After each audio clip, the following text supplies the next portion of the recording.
तर मी यांना विनंती करतो की त्यांनी आपल्या सगळ्यांसमोर पीपीटी सादर करावी.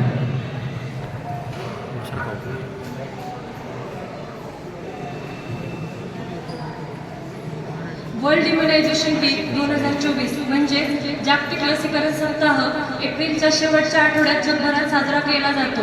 यावर्षी 24 ते 26 एप्रिल दरम्यान हा सप्ताह साजरा केला जाणार आहे.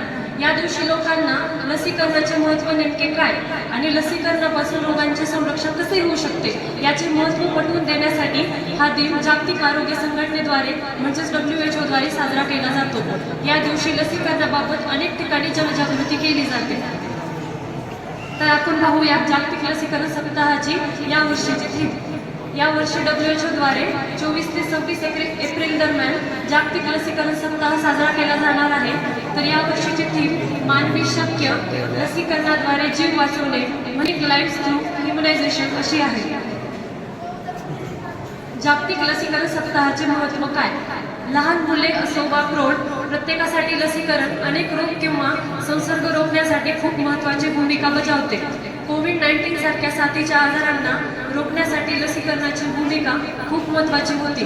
परंतु असे असूनही नवजात बालक असो किंवा प्रौढ यांच्या सर्व आवश्यक लसींचा लसीकरणाचा आकडा 100% नाही. यासाठी जनजागृतीचा अभाव, लसींबाबत सर्वसामान्यांच्या मनात भीती आणि काही वेळा लसींची अनुपलब्धता अशी अनेक कारणे सांगता येतील. युनिसेफ जगभरातील सुमारे 20 दशलक्ष मुलांना विविध कारणांमुळे लसीकरण होत नाही, ज्यामुळे त्यांचे मोठ्या संख्येने प्राणही जातात. इतकेच नाही तर कोविड-19 साथीच्या आजाराला प्रतिबंध करण्यासाठी लसीकरण सर्वात महत्त्वाचे मानले जात असताना आणि सर्व लोकांना ते घेण्या संख्येने लोकांमध्ये कोरोना लसीबाबत भीती, संभ्रम आणि अनिच्छा दिसून आली. जागतिक लसीकरण सप्ताहाचे उद्देश: बाळाच्या जन्मानंतर लगेचच अनेक प्राणघातक रोगांपासून त्यांचे संरक्षण करण्यासाठी अनेक प्रकारच्या लसी दिल्या जातात. त्याचवेळी प्रौढांमध्ये देखील अनेक रोग टाळण्यासाठी लस लागू करण्याचा सल्ला दिला जातो. लसींचे फायदे माहीत असूनही लसींबद्दल संकोच किंवा भीती सामान्यतः मोठ्या संख्येने लोकांमध्ये दिसून येते. जागतिक लसीकरण सप्ताहादरम्यान जागतिक आरोग्य संघटनेद्वारे विविध आंतरराष्ट्रीय आणि स्थानिक गटांच्या सहकार्याने लस प्रतिबंधक रोगांपासून संरक्षण करण्यासाठी आणि सामान्य लोकांमध्ये भीती कमी करण्यासाठी जागरूकता मोहीम आयोजित केल्या जातात.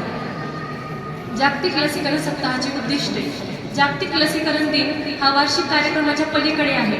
लसीकरणाने टाळता येऊ शकणाऱ्या रोगांविरुद्धची ही एक महत्त्वाची मोहीम आहे.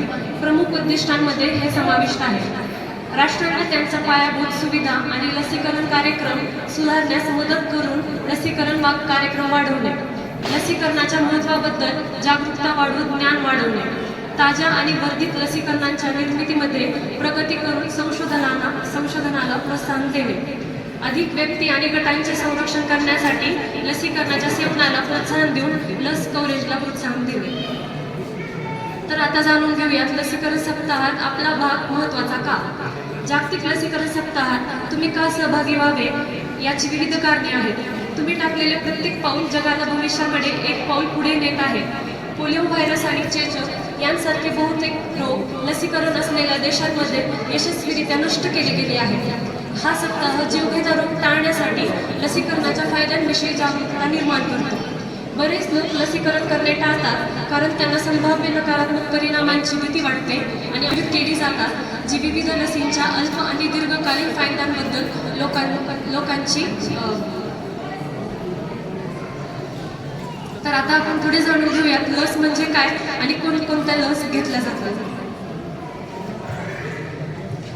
याआधी आपण पाहिले लसीचे महत्त्व, त्याचबरोबर लस का दिली पाहिजे आणि लसीकरण सप्ताह आपण का सेलिब्रेट केला पाहिजे हे पाहिले आहे. यानंतर पाहूयात लस म्हणजे काय. अगदी सोप्या पद्धतीने सांगायचं म्हणलं तर लस म्हणजे मेलेला जंतू किंवा शस्त्र काढून घेतलेला शक्ती संपवलेला जंतू शरीरात टोचला जातो आणि खरंच शत्रू आलाय ही समजूत होऊन आपल्या शरीराची संरक्षण सेना सुसज्ज सशस्त्र तयार राहते.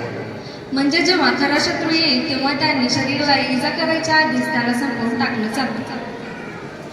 त्यामध्ये पहिल्यांदा BCG ही लस बाळाला जन्मतःच दिली जाते किंवा त्यानंतर 1 वर्ष पूर्ण होईपर्यंत देण्यात यावी.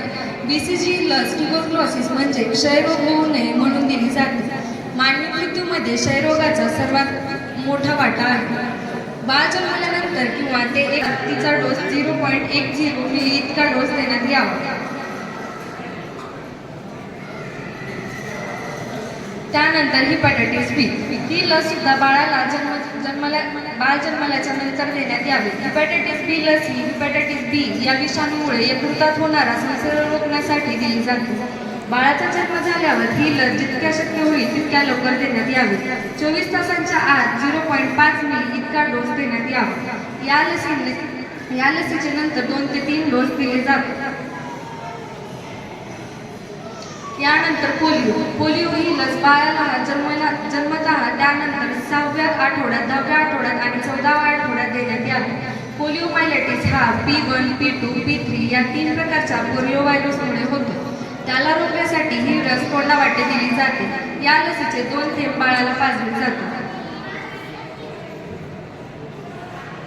त्यानंतर पेंटावॅलेंट 6व्या आठवड्यात, 10व्या आठवड्यात आणि 14व्या आठवड्यात दिली जाते. पेंटावॅलेंट ही लस 5 आजारांपासून बाळाचे संरक्षण करते.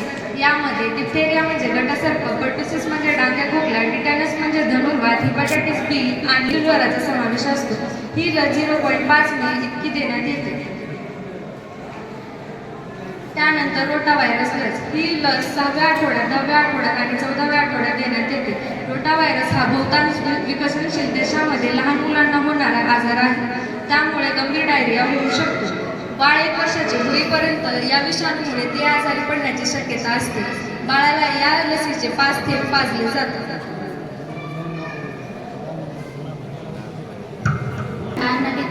FIPV याचा अर्थ fractional dose of inactivated polio virus vaccine असा होतो. पोलिओ रोखण्यासाठी ही लस 0.1 मिली इतकी दिली जाते. यानंतर मिझल्स रुबेला ही लस 9 ते 12 महिने किंवा 6 ते 24 महिने या दरम्यान दिली जाते. मिझल्स म्हणजे काय? तर मिझल्स म्हणजे गोवर. यामुळे बाळाला ताप, पुरळ, खोकला, डोळे येणे अशी लक्षणे दिसतात. गोवर हा साथीचा आजार आहे जो पॅरामिक्सोफिलस या व्हायरसमुळे होतो. गोवर झालेल्या व्यक्ती खोकला, शिंकला तर हवेतून हे विषाणू नाकावाटे शरीरात प्रवेश करतात आणि साधारणपणे दुसऱ्या आठवड्यात गोवरची लक्षणे व्यक्तींच्या थेट संपर्काने गोवरची लक्षणे दिसून येतात. याचा डोस 0.5 मिली इतका आहे. यानंतर आपण पाहूया TD लस. तर TD लस ही वयाच्या 10व्या वर्षी आणि दुसरा डोस हा 16व्या वर्षी दिला जातो. TD म्हणजे यानंतर पाहूयात JE लस. JE लस म्हणजेच जॅपनीज इन्सेफिलस. पहिला डोस हा 9 ते 12 महिने आणि दुसरा डोस हा 16 ते 24 महिने या दरम्यान दिला जातो. JE याचा अर्थ असा आहे की जॅपनीज इन्सेफिलस हा ज्या जीवाणूमुळे होतो तो डेंग्यू, नाई विषाणू आणि जे डासांद्वारे पसरले जातात यांच्याशी संबंधित आहे. याचा dose 0.5. Human papilloma virus HPV लस ही विशिष्ट प्रकारच्या मानवी पॅपिलोमा व्हायरसच्या संसर्गात प्रतिबंध करणारी लस आहे. ही लस उपलब्ध HPV लस एकतर 2, 4 किंवा 9 प्रकारच्या HPV पासून संरक्षण करते. सर्व HPV लस किंवा HPVचा प्रकार 16वा आणि 18वा यांपासून संरक्षण करतात, ज्यामुळे गर्भाशयाचा मुखाचा कर्करोग होण्याचा सर्वात मोठा धोका टाळला जातो.